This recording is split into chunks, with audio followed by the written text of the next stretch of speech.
Hello. How are we? And welcome to the December issue, our, episode of 3 Drams Live. As always, I am your host, Matt Healy. I am from the wonderful Irish whiskey website, or at least so say I, potstill.com. And we have a really exciting tasting for you guys this evening. So a very big welcome to everyone who is watching around the world. This is absolutely a bumper episode for you guys. We have 3 incredibly exciting whiskies with 3 very talented and very interesting personalities from the Irish whiskey community at large. And we're going to have a lot of fun as we go along. Whether this is your first time drinking Irish whiskey or joining us here on 3 Drams Live, or you've been here for every episode so far, I say a very big hello, welcome, and ask any questions you want along the way. That is why we have our brand representatives joining us this evening. Now, we do have a few little bits of housekeeping to address just before we get going. The first thing is, many of you should have got your lovely 3 Drams tasting card that came with your pack. The first thing to note, there was a slight printing error with these. So the tasting notes for Dram 1 and Dram 3 are swapped, which is why the Marsala cask finish says it has a hint of peat smoke. So just when you're looking at those, just goes a little swap over. There'll also be a little bit of a change in our running order this evening. Just to keep things interesting, we'll be running the card backwards tonight. So we'll be going 3, 2, and 1, just as a new running order. We have 3 whiskies, as you've probably seen in your packs. We have the lovely Spade and Bushel 14-year-old Marsala finished single malt. We have Currach's new Wakame cask, seaweed cask release, and then we also have the 2 Stacks Smoke and Mirrors Peated Stout cask. Things to note: the 2 Stacks launches on Irish Malts this evening, which is the sister side of 3 Drams. So that's an exclusive launch.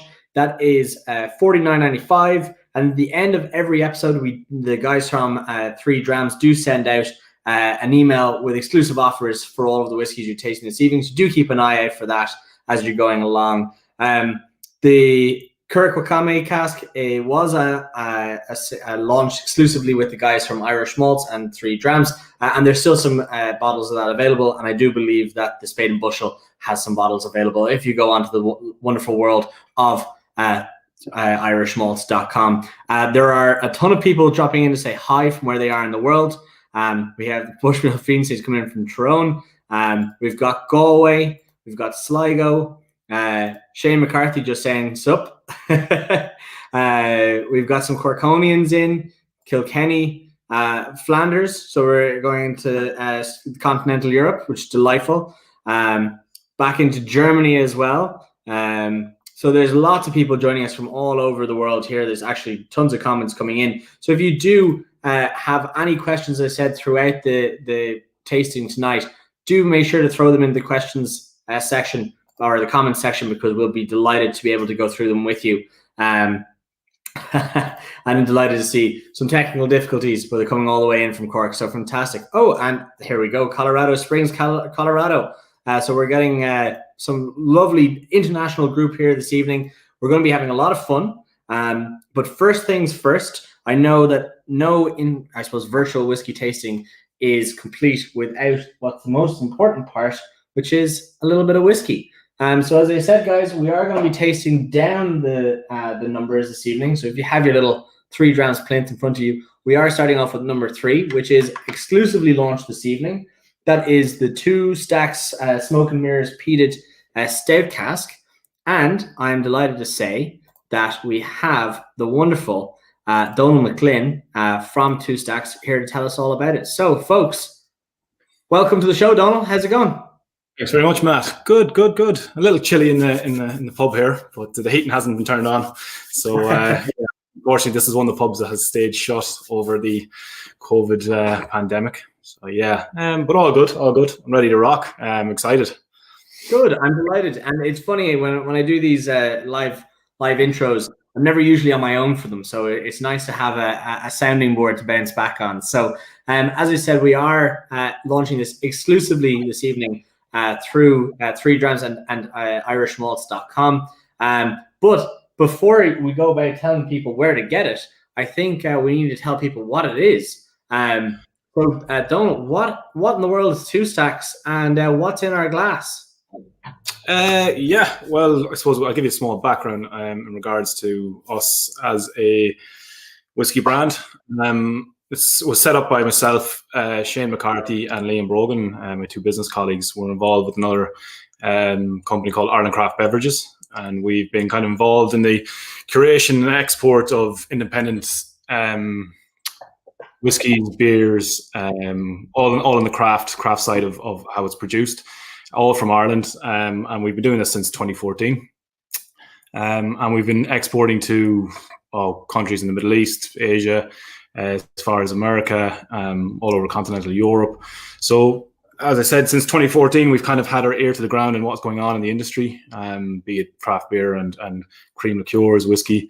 And we decided this year to start our own brand, Two Stacks Whiskey. I think because our knowledge in the industry in itself kind of lend itself to, we know how kind of logistics works, shipping, the cost breakdowns, what it takes to actually run a whiskey brand. And we thought, we're helping all these other guys, all these other independent, producers, reach markets that maybe sometimes they wouldn't have reached before or found difficulty doing it. So we said, we wanted a slice of the pie too. So Two Stacks was born out of just our passion really of whiskey, and it's a passion going back for me like for years, because this is my family run pub for 5 generations now, and I've been working behind this bar before you can even see over the counter. So the drinks industry has been kind of in my blood, and Shane McCarthy and Liam Brogan, two of them are extremely passionate as well. And when we set up Two Stacks, we wanted to kind of, our ethos behind the brand was transparency, creativity, innovation, and just kind of making fun, enjoyable whiskies that weren't going to cost a huge amount of money, and we didn't want to do a lot of age statements. We wanted to kind of create something new and exciting. And it's very difficult to do at the moment because you've got so many distilleries that are only putting down casks now. So you've got a limited scope on what we wanted to do. So we had to kind of be more creative with regards to our cask selection, our blending, how we wanted to further down the line develop the brand.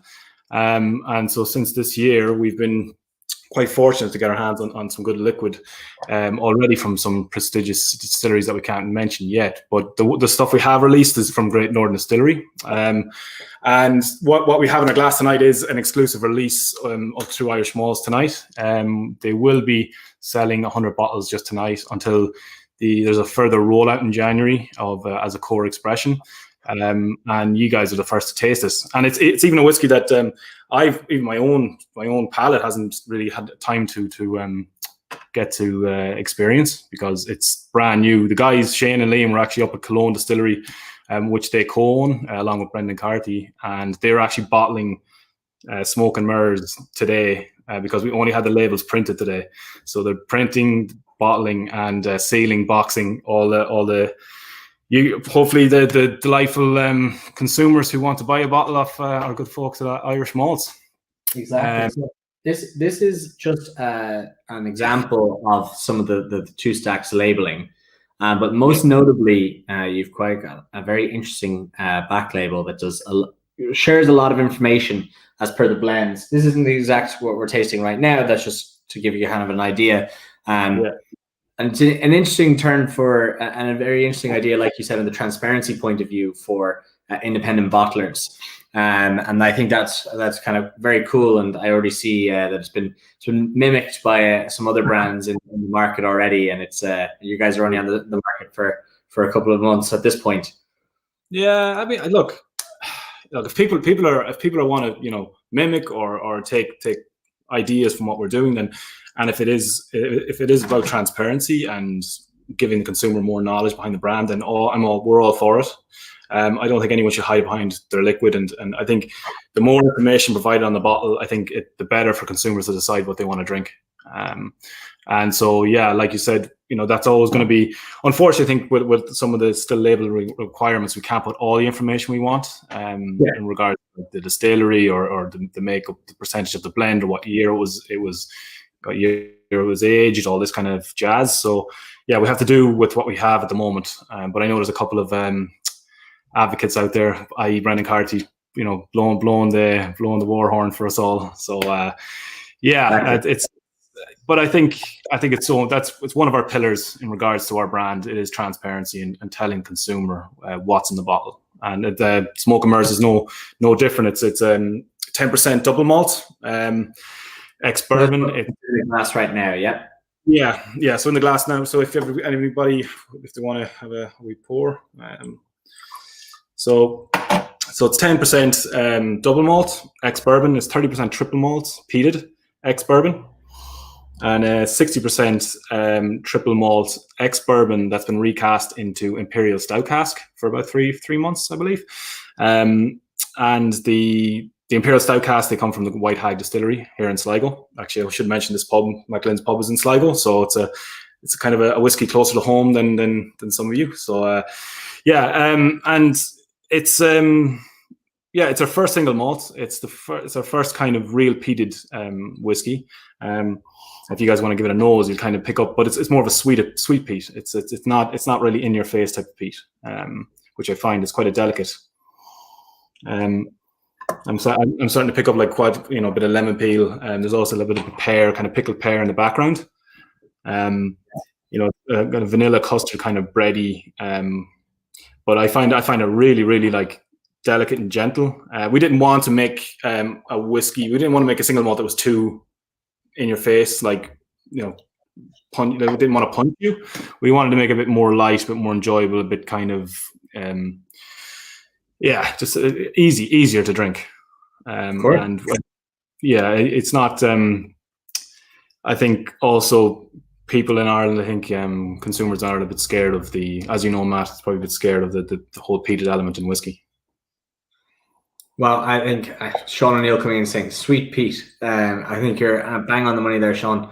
There is a great sweetness to the nose, but it's almost a fruit sweet rather than kind of candy sweet. It's hard to say sweet. Yeah. But I think it's a fantastic nose, very intriguing. And you said the 3 different styles of single malt went into this expression. Yeah. And when we were up with Brian Watts at Great Northern Distillery, we could have we had all choices of different cask finishes, Muscatel, Sherry, Oloroso, Madeira, and we tried to avoid it going down that really sweet direction for the single malt, like the kind of that fortified wine, dark fruit kind of aspect, because there's so many of those in the market already. So we wanted something a bit more lighter, a bit fresher, something you won't. I think to appeal more to say that the peated element of the blend, and I think what we've done, it's not going to be a whiskey for everybody. With some people, it's sometimes peat can put people off, but I truly believe in all our ranges, between the first cut, which is our core expression, it's a 43% complex blend, to the blender's cut, which is a cask strength, 64.5%. Of that's the bigger brother of the first cut, and then the Smoke and Mers, we've completed that kind of flavor profile people kind of want to enjoy with a whiskey. So if you don't if you're not really into the Smoke and Mers, we've got 2 other fantastic whiskies you're welcome to enjoy. But as I said, with the Imperial cask finish, it was something we wanted to work with. That was the majority of the blend, and I think it just lends like that kind of that more coffee bean kind of dark chocolate, rich chocolate kind of flavor to it. Kind of gives it, and by all means add a couple of drops of water. I'm actually intrigued myself to put a couple of drops in, because I've yet to experience it. So you just excuse me, there's a tap here right beside me. I'm just gonna just while you're doing that, Donal. What ABV we're looking at in the bottle? 48%. We kind of I think first cup in 43, we wanted to kind of maybe just notch it up a little bit because we felt that as we were cutting it down a bit more, we were losing some of the peat element down to the 43%. So we kind of thought 48% is like a nice little. It gives it a bit of a bump, give that a bit of extra heat and pepper on the palate. But you still kind of capture everything we wanted in the whiskey. And I think you're seeing now more and more releases kind of going above the 40, 45, 46%. So maybe it's also demand and what the market is asking for. So I think that was also a conscious decision we made. Yeah, absolutely. I mean, this is as a lot of people have said, it's very balanced in both the sweetness and the peat. It's very inviting. It's very intriguing on the nose. There's some nice, lovely kind of fleshy, kind of more of the tropical fruits, more kind of the peach, maybe apricot element. And then on the palate, it's lovely and moreish. There's a nice combination. How much of the peated malt did you say was in there? 30%. 30%. Yeah, triple distilled ex-bourbon. I mean, so it's still very present for only 30% of the vatting, but absolutely fantastic. There's actually a lot of questions coming in, and people, apart from people just enjoying the drams in their glasses, and do let us know what you're thinking in the comments section, guys. Yeah. We only have Donal for so long, and a few people are agreeing that it does open up with a bit of water. It does. We've one question is actually a number of people wondering about the age of the spirit. I know that's a non-age statement whiskey as you're releasing it, but if you do you have any more information about kind of the general age of the vatting, or is it just a non-age statement? Yeah, I mean the malt that came out of the bourbon casks was just over 3 years of age, and the oldest is about 4 years of age, which was the peated malt. The peated malt was probably the oldest, and then the rest was around the 3.5 year mark. So not particularly mature whiskey, but you don't. I mean, even I think it's a misconception now. Like if you distill a good spirit and you put it in a good cask, and it's done, I think sometimes age can be sometimes used as a marketing ploy to kind of generate a better price or guilt people into paying a better price for a whiskey. Now with that, I memean, there is some fantastic young whiskies in the market. And just at the moment, I mean, if we could get our hands on some older stock from G&D, we would, but it's the fact that they're in such high demand that they're selling everything that hits 3 or 4 years of age.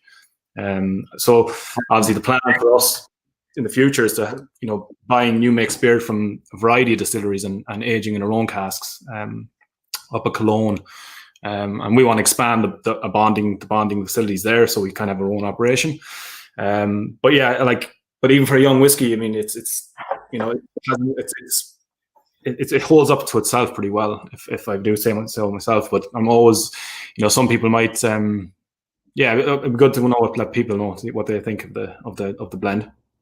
Absolutely. I mean, it doesn't taste like a young whiskey at all. The blend in creating the single malt has been absolutely fantastic, and a very interesting way to do it, blending different styles of single malt from the same distillery. It just shows how versatile Great Northern is.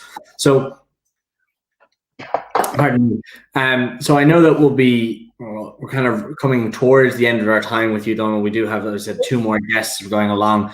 This is obviously it is released this evening. On Irish Malts. This is an exclusive release through 3drams.com.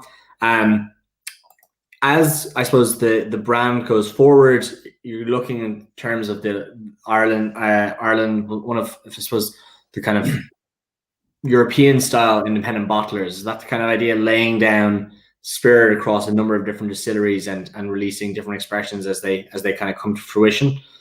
Yeah. I mean, we've already, we've already secured some liquid from a couple of prestigious distilleries that I can't mention yet. But the idea is to blend distilleries with other distilleries under our name, and we're happy to collaborate with any other distillery who wants to kind of work with us in that sense. It's going to be small batch, of course, but the United States, where we kind of we're very fortunate to partner with a company called High Road Spirits, where we're going to be canning our own 100 ml whiskey. So we kind of have both eyes. Like, we want to see the domestic market grow as much as anywhere else, and we want to focus a lot of our kind of niche releases here too. But the United States too, we've some projects going on over there as well.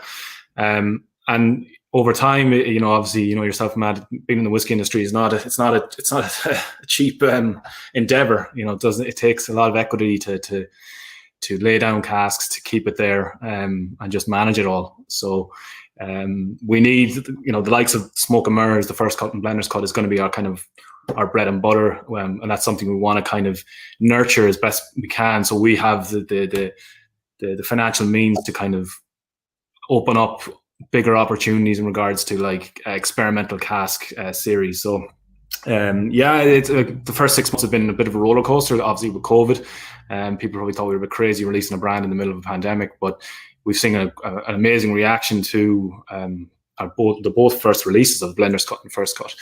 And we were a bit hesitant pushing another brand before Christmas, but I think the guys at Irish Malts are doing such a fantastic job, and an opportunity to come here and speak with yourself and just showcase another one of our expressions was we couldn't turn it down. And as I said, the first 100 bottles are going to be an exclusive release up until January. So get them while they're hot. Yeah, I mean, January is pretty ambitious to think that they're going to last that long. But so 100 bottles of the Two Stack Smoke and Mirrors Peated Stout cask, 48% ABV. It is a vatting of 3 different single malts, which I'm really enjoying. I put the glass behind me and I regretted it immediately. Incredibly interesting whiskey. You find it, if anyone's online right now, you can have a look at Irish Malts, but you'll be getting an email later on with exclusive offers going through that as well. So don't miss that email. But until then, Donal, I've very much enjoyed talking to you. Unfortunately, I wish we could sit here all night. But we do have a show to keep going. So I'll thank you for your time, my friend. Well, hopefully next time I'll invite you to the family pub, and we can actually we can sit together at the bar at some stage when things are normal or semi-normal. Exactly. I'm sure it's good to see you back in the home country. Last time I actually did sit in a bar with you was in London. So Exactly. Yeah. So, well, thanks for having me, and all the guys watching. I hope you enjoyed the tasting and the rest of the drams. And we'll see you again. We'll see you again. Okay. Thank you very much. So, guys, everyone watching at home, we are moving on to our second dram of the evening, and I'm delighted to be joined by my new guest, Mr. Stephen Randles. Sir. Pleasure to be here. I'm delighted to have you on. So as I said at the beginning, we are going backwards down the numbers rather than forward. So we are looking at Dram Iver Agá, Dram Iver Dó, the Currach Wakame seaweed cap. I don't have the exact bottle in front of me, but I do have your candle cap here. So there we go. Your first release of the whiskey, I was intrigued by. You sat me down and blind tasted me on your candle cap quite a while ago before you released it, and basically challenged me to figure out what it was, and I couldn't. And now this is my first time. I'm putting a little pour here into my glass. Everyone sitting in, I implore you right now to pour this into your glass, because this is one that opens up with a little bit of time, but also you're going to want to explore it. So, Stephen, what is Currach, and what in the world is in this glass?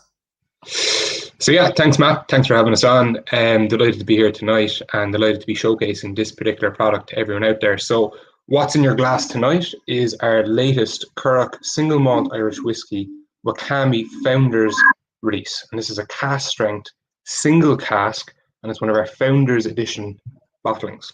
So Currach single malt Irish whiskey, we're all about showcasing the best of the maritime terroir of Ireland, utilising seaweed to actually char casks and then finish our whiskey in these casks.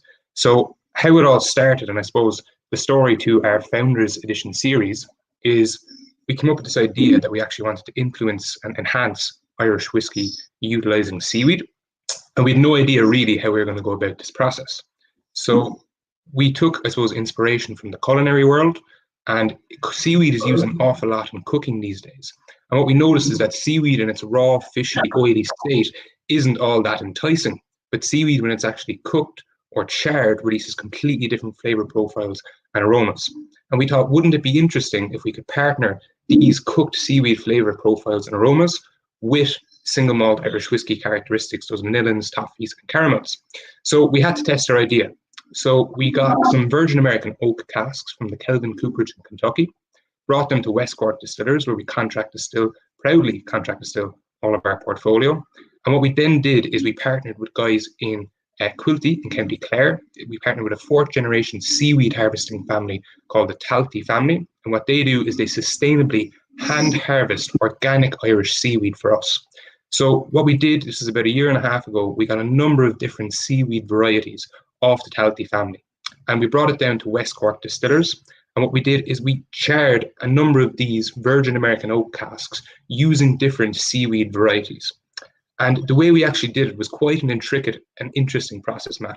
We couldn't just char it in the traditional manner. So we wanted to use the seaweed as the fuel source. So what we actually do is we turn the cask on its side and we put the seaweed in 0.5 kg allotments. We then light the seaweed on fire using a flamethrower. And then we actually put the lid back on the cask and roll the cask along so you get a uniform char throughout the entire interior of the cask. And we actually repeat this process 5 times per cask, which is quite a long and arduous charring process because most casks would be charred in 30 seconds flat.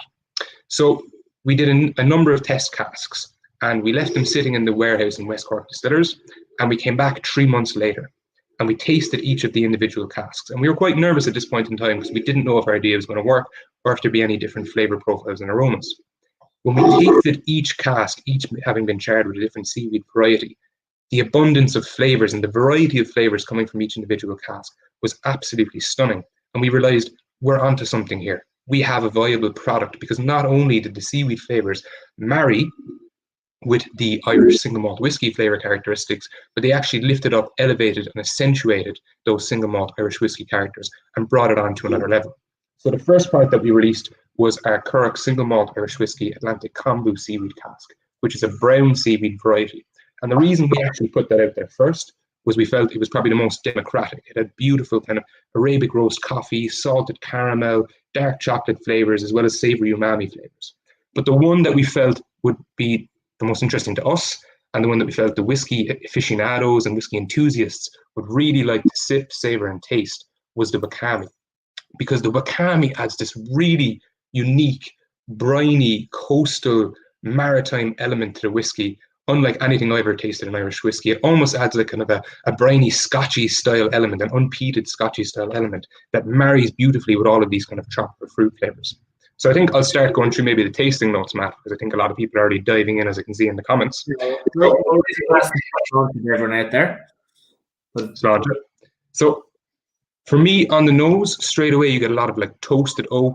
There's a definite kind of seashore style aromas, real coastal style aromas, but as well, there's real kind of dark chocolate, salted caramel. There's a lot of fruits. There's berries, there's cherries, there's strawberries going on there, and there's a pinch of that sea salt down the back end.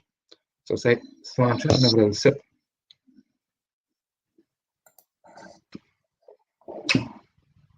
Straight away on the palate, there's this briny, vegetal, umami style flavor coming through from the Wakame seaweed, which gives way to kind of tropical fruits. There's a lot of creme brulee, marshmallow, a lot of kind of creamy flavor characteristics. Then there's those berries and cherries following through from the nose, and lingering long on the finish, there's this really decadent and delicate kind of umami vegetal style characteristic, almost green tea-esque, but a kind of a sweet green tea. If you ever had like a piece of dark chocolate and taking a sip of green tea afterwards, that's the kind of flavor profile I get lingering on my palate. And it's a flavor profile that leaves me longing for more. What are you picking up yourself, Matt? Well, first of all, it's spectacular. I would hazard to say that I prefer this over the first one, not because the first one was bad, but because this is spectacular. And anyone knows of my website, potstill.com, you can look at my review of Stephen's initial cask, which was done initially blind because I had no idea what I was tasting. This is wonderful. There's so much going on in the nose. The virgin oak backbone, that little tinge of sweetness plays so well with the little salinity, the herbalness. And then you're right, there's just a berry thrown in the back there. And specifically not, I don't want to say fruit, it's that kind of tart berries as well.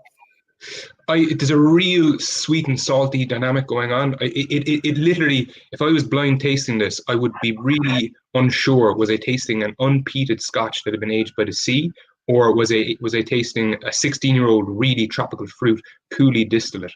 You know, there's this sweet and salty intermingled kind of flavors going on, and it's a taste profile I've never tasted in Irish whiskey before. But so the liquid in this bottling came from that initial test cask. So this was one of the first ever casks to ever be influenced by seaweed. We're the first company in the world to ever release seaweed-influenced whiskey. This is the first ever Wakame seaweed-influenced whiskey to be released onto the market. And Matt, Wakame, it's a much tougher seaweed to get your hands on than the likes of your kombus or your sugar kelps. It's quite seasonal. It's a lot more expensive than any other seaweed varieties as well. So you can only really harvest it during the summer. So if you went down to the beach this weekend, there wouldn't be all that much Wakame to harvest. You'd normally see it, say, in the rock pools and the lower shore along the coast of Ireland. You'd see it used in cooking an awful lot. It's used in soups, it's used in salads. Anyone who's familiar with sushi, the sushi rolls and sushi wraps that you get, a lot of the time they'll use Wakame for those sushi rolls and sushi wraps. So you've probably eaten it before, but this is the first time it's ever been put into a whiskey. And I mean, one of the things that's interesting to me is that pre the famine era, there was a huge amount of seaweed eaten in Ireland. It was a massive part of our diet, and any kind of historical look into Irish culinary history kind of notes two things. Like, we over-indexed in how much dairy we ate, and we ate a huge amount of seaweed. It's a nice kind of culinary full circle into bringing it back into the potable end of the spirit. I threw a little bit on my hands to burn away some of the alcohol and get the nose of it. Absolutely stunning. It's like salty, herbal, but and someone actually put in the comments there that it's almost a char as well comes to the fore. It's absolutely amazing how it's developed in the glass, and it's, I suppose, more particularly to me that the different varieties of seaweed taste different to each other. Like that makes sense. I mean, different types of peat from different areas taste different to each other. But the fact that there's such a distinct difference in the seaweed types is amazing. It's incredible, Matt, and this is the first time we're really proud to have this out there now, so people can actually taste the different types side by side. So our kombu release is still available if people want to pick up a bottle of that. So you can actually taste the brown seaweed from the kombu next to the green seaweed of the Wakame. So it's the same single malt Irish whiskey that's gone into these seaweed charred casks, the exact same single malt Irish whiskey. The only difference is the seaweed that's been used to actually char the casks. And the next release that we'll be bringing out is a red seaweed varietal, and where you're getting kind of green vegetal style kind of briny characters here, where you're getting kind of coffee, Arabic roast coffee, salted caramel, and dark chocolate in the kombu.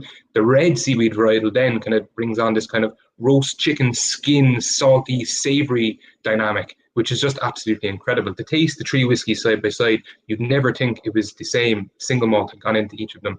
Because they're so different from each other, which is absolutely fascinating. And this is what we really want to get into and explore and showcase all the different seaweed varieties that there are out there, and how their taste dynamics interplay and mingle with and marry with Irish whiskey.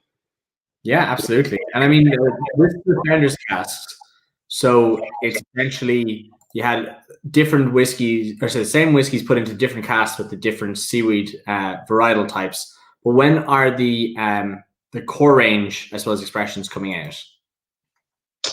So the core range, the commercial release 46% Wakame, will be coming out probably around May or April next year.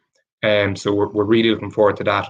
We were going to hold off on releasing the Founders Cask until then, but we just wanted to get it out there because we're so proud of this whiskey, and we think it's got such a fascinating taste profile we just couldn't wait. We wanted to get it out there for Christmas so people could actually taste it, so people could taste the seaweed varietal side by side. We had planned on having all the different varieties out this year, but COVID kind of scuppered those plans. We just wanted to showcase to people that we weren't a one-hit wonder with the kombu, that we have more coming down the line. So our kombu batch 1 isn't close to being sold out. So the batch 2 commercial release of the kombu will be coming out early next year. So pick up the bottles of the batch 1 while you can. The Wakame commercial release will be coming out next year. There might be a founder's cask of that red seaweed varietal that I was mentioning earlier coming out towards the back end of next year. And there may also be a really interesting single cask coming out where we play around with finishing a seaweed influenced whiskey, maybe in another cask, or pairing it with a different part of the Irish terroir. So we're still playing around with ideas on that, but watch this space. Some really interesting things to come from Currach whiskey next year. Absolutely. So we're running down the clock a little bit.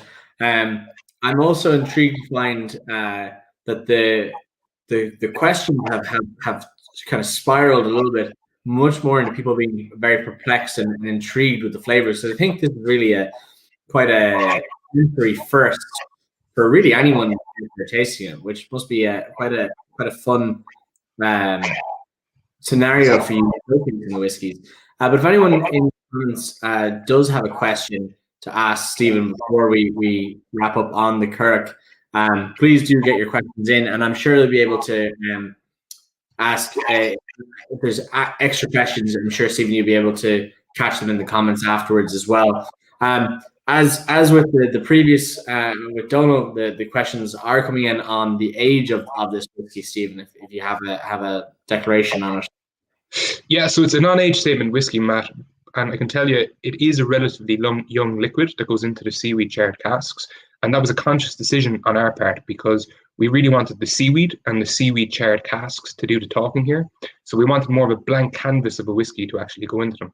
So it's a single malt Irish whiskey from West Cork distillers.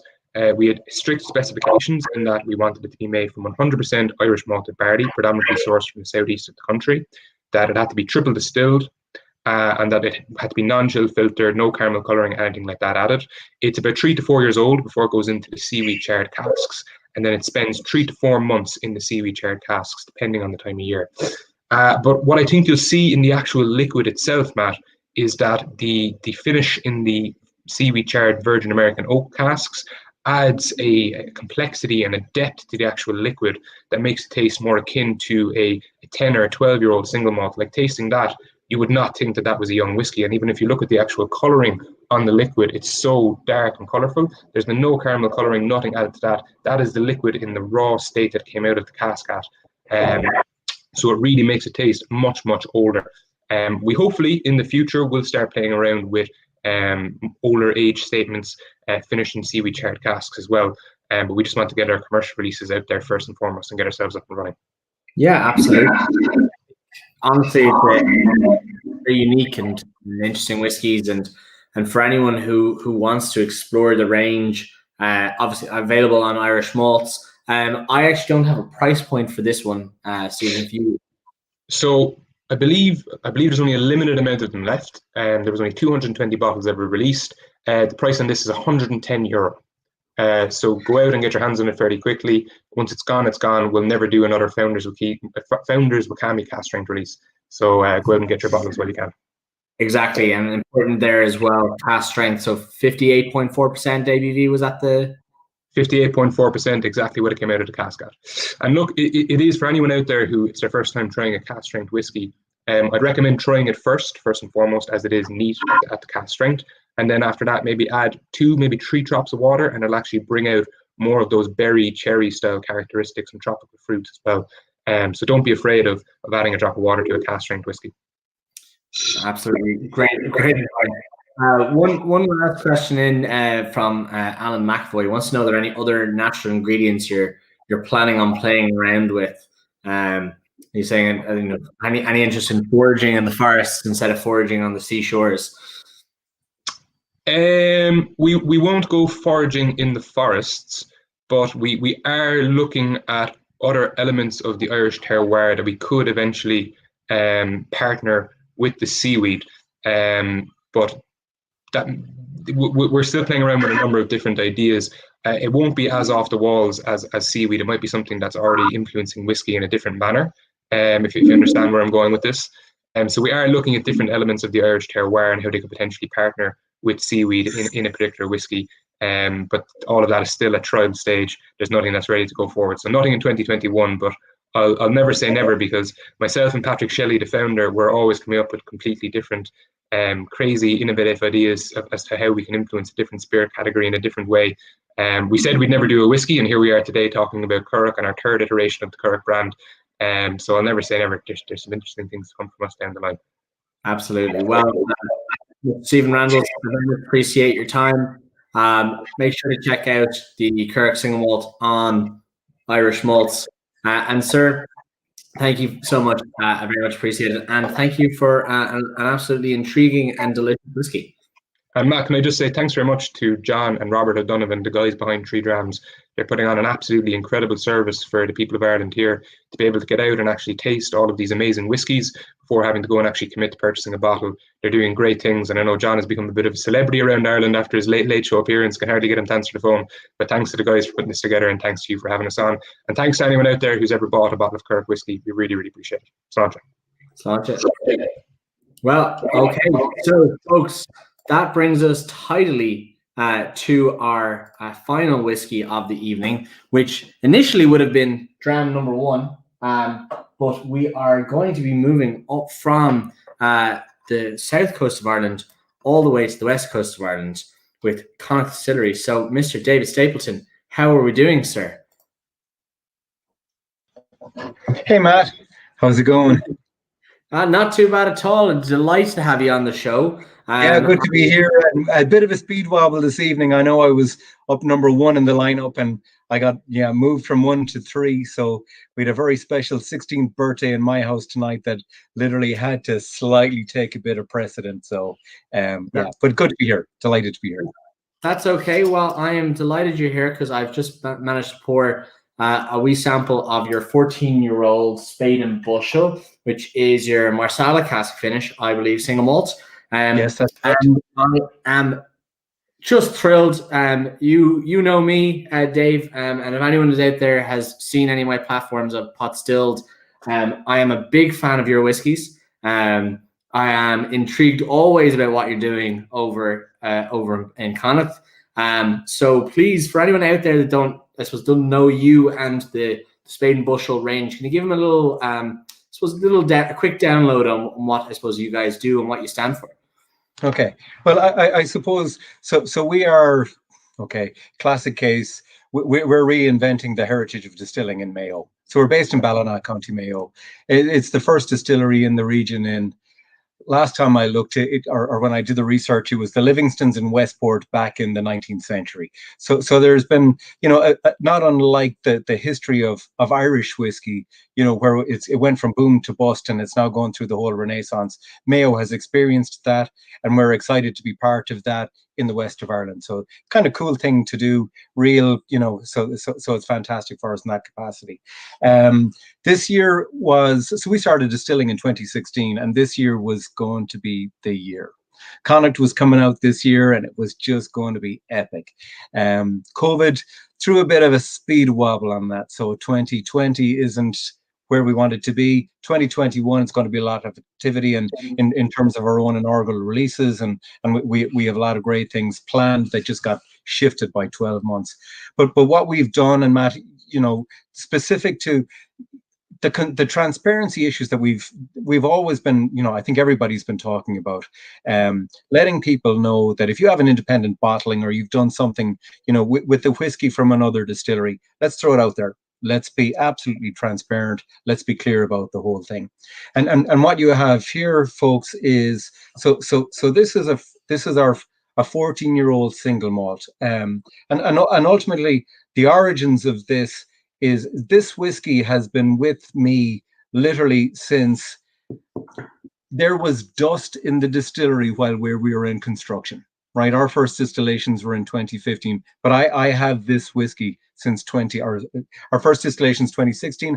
This whiskey is with me since 2015, and so when our inaugural release was a 10-year-old cask strength, if you can remember this, in a small 350ml bottle, Matt, and it won the cask strength whiskey at the Irish Whiskey Awards back at that. That was our first submission. And this whiskey is a bit like myself. I think it's getting better with age. And yeah, so we won't comment about that. No questions in the comment bar or comments on that either. I am a bit sensitive by it. But ultimately, so what we've done is we've taken this, we received it as a cask strength from a distillery other than ourselves. We took it out of it was received. We put it into fresh bourbon barrels, and you'll have recognized that in the double barrel 12-year-old that we released along the way.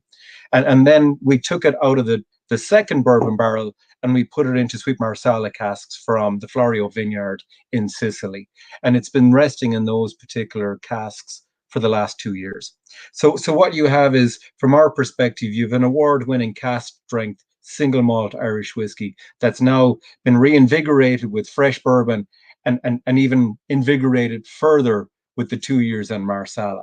And ultimately, so you can see it it's a fantastic amber color, right? It's a fantastic amber color. It's just gorgeous. We presented at 45% ABV, and ultimately, what we felt was that the sweet spot of that is a beautiful balance and a marriage between the Marsala and ultimately the Marsala gives a little bit of pepper, it gives a little bit of ginger, it gives other flavor profiles other than the classic bourbon with your toffees and your butterscotches and your vanillas and all of that sort of stuff. So from that perspective, it really gave us a chance to experiment with a cask that we had confidence in, played a little bit in the lab in the background to see where the marriage might go, and ultimately it's presented. So just watch the camera to make sure that the camera is picking up the picture properly.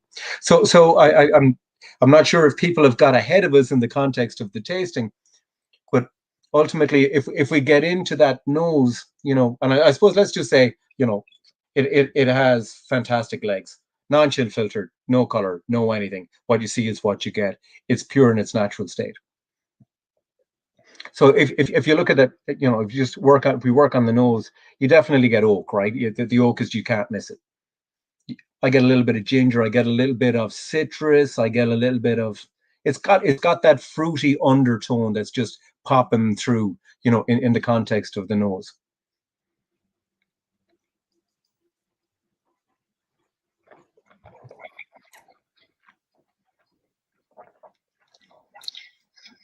Specific to the palate,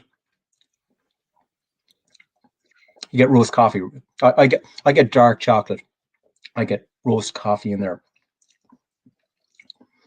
Get a bit of cinnamon in there. It's almost a little bit Christmassy, right? And it's not just because of the time of the year that's in there, and we're all conditioned to think. I love it. I was going to say it to you at the beginning, but I could see it on the sleeves, but I couldn't see what was going on the chest, right?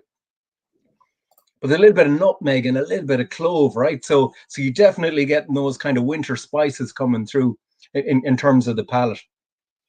And as the alcohol kind of evaporates off the tongue, there's almost a little bit of nut in there. There's a little bit of hazelnut in that.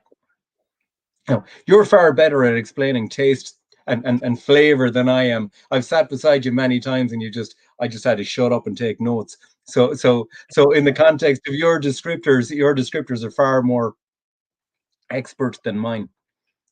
That's all. I have a little bit of pepper as well, and it has great legs and great warmth down the chest. A little bit of ginger and stuff like that. Bubblegum, I wouldn't put it in the Hubba Bubba category, that's for sure, right? But I like compound flavors like that, because if anyone who has a compound flavor, like one of the things that some whiskeys give me is Chewits fruit salad. Those square sweets as a kid. And I remember getting that the first time, and I wrote it down on a piece of paper, and then I Googled what flavor is going to the fruit salad, and it's like lemon, pineapple, and vanilla. And I was like, wonderful. So with bubblegum, that whichever person, there was kind of an anonymous name there, but the that bubblegum flavor they could be having could be a combination of, say, like in particular for me, I get like the flesh of an orange in both the nose and then much more on the palate as well. Yeah, like, definitely citrus is in there. Like you just can't you can't avoid the citrus, right? And that's where the Marsala cask totally comes into its own. It's bringing that bang, you know. Absolutely, but it's also very interesting how oily it is on the nose and on the palate. But again, it could even be kind of the expressed citrus oil itself, which is amazing that the Marsala cask is bringing in those flavors. Because, like you said, it's not the bourbon cask, which 12 years in bourbon is going to have a huge influence. But that huge impact, yeah. But these aren't bourbon flavors. That's a fantastic Marsala influence in this. But it doesn't, and it's kind of the interesting thing for me is that I go back to, it was a top end cask whiskey or single malt back at 10 years, and then you go and you refresh it. But the Marsala, it doesn't double down in terms of, hey, vanilla, get off the table, butterscotch, get off the table. It's like, yeah, I'm going to hit you with mandarin, I'm going to hit you with cloves and nutmeg and all that sort of stuff. No, it's not there. The oak is still in it. The vanilla tones are, they're not to the fore, but you can't ignore them. True. And true. That's the really cool thing about it. So, from my perspective, you've got a really classic single malt that's coming through, and then you bring the Marsala to the equation, and it just brings that sense of complexity. It brings a little bit of extra.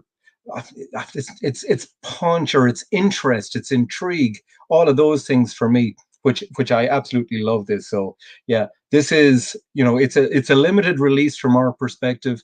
I think we have about 2,200 bottles of it, which came out of just a number of casks that we had set aside, and we nursed and nurtured over the course of the last 2 years. But really, from my perspective, I am super delighted with this one. It just came out.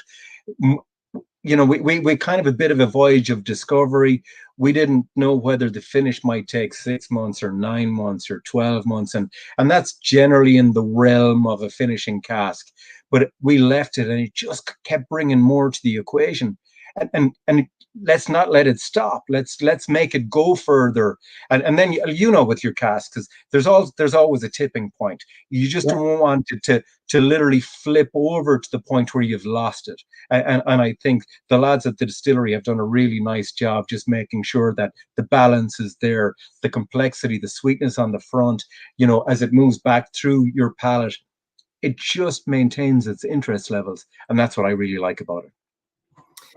So how are we doing in terms of comments there? I mean, what's the reception, or how do people think by it? And I know the challenge is we have a mouthful of peat and smoke, right? So instead of being first, we're now at the end, and people have a lot going on with their palate. So I'm kind of intrigued to see how that works out.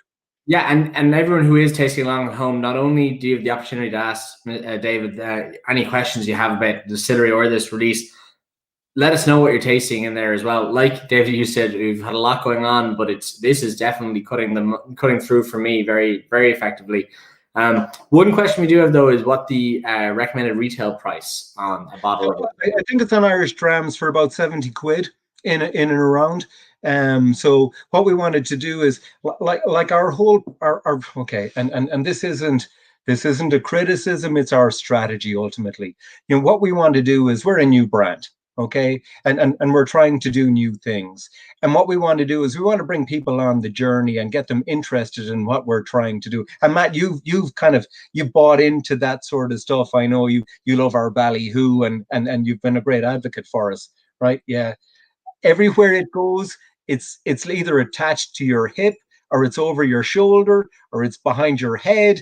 It's like, it's everywhere, right? So so what we want to do is, we don't want to kind of penalize the consumer with a really, really high price point to say, hey, 150 quid for this. No, we want you to kind of come with us, be fair, or as fair as we can in the context of the price, get to understand what it is that we're trying to do.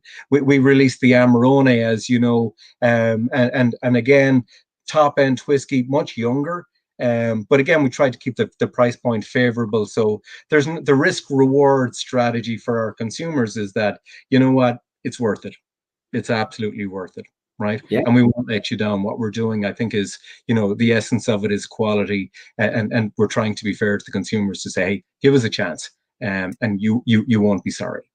Well, we have one question. There's actually a lot of people who are very, very much enjoying this in the comments.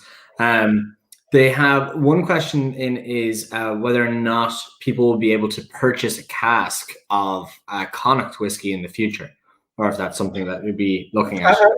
We haven't. We have a cask program. It's not something that we've gone after in a very commercial sense. It's been kind of friends and family along the way. So we haven't gone and just said, hey, cask. And I think ultimately it's our whole policy has been, you know what, measure us by our actions rather than by our words, right? So yeah, we've seen people come out and, you know, if a consumer wants a cask, ultimately, I think it's fair to try it before you actually buy it, rather than, and I'm not trying to shoot down. There's a lot of great distilleries doing a lot of great work, but I think at the end of the day, the consumer wants to say, hey, listen, give me the finished product here. Let me see if it's damn good or not. And if it's damn good, I'm in. Otherwise, you know what? I buy the dream, but ultimately, I still need that reassurance that what you're doing, there's the quality aspect to the whole thing. So we do it, and I think, you know, next year it'll put us on the radar. Our inaugural releases. So we have we're going to have 2 releases next year. So we have a double distilled single malt that's finishing in really outstanding Oloroso casks from the Fernando de Castilla bodega, which is just outside of Cadiz in Spain. So we're literally we've done almost what we're nearly in year 5 at this point in time, and that's that whole purpose of making sure that the quality is, yeah. I use that analogy. It's like 2 o'clock in the morning, right? And you're in the nightclub, and you're looking around the place, you know, and you're young and you've got hormones kicking in. You get one chance to make a good impression, right? So ultimately, it's a really bad analogy, but it gives a sense of what it is that we're trying to do. Is we're really trying to make a top end impression in terms of what it is that we do. So we have our double distilled that will lead. Unfortunately, COVID kicked in and whatever, so that'll be a Q1 release. We have a triple distilled single malt that's going to kick in towards the back end of the year. We'll space out the releases. So we have a double, a triple, and then we're going to have a combination of the double and the triple, because I think one is a lighter style, fruity. The other is a little bit more robust, a little bit more meaty, and they come together in a kind of in a harmony that's really intriguing for me. And I suppose I have luck where I can bring those together and we can test those in the lab and go, yeah, that's a go or that's not a go, and all of that. So next year we'll catch up for 2020 and 2021. There's going to be a lot more coming out of us in the context of what it is that we do by ourselves, and will be measured by the proficiency of our distillers and the output of our own liquid. So yeah, looking forward to that next year.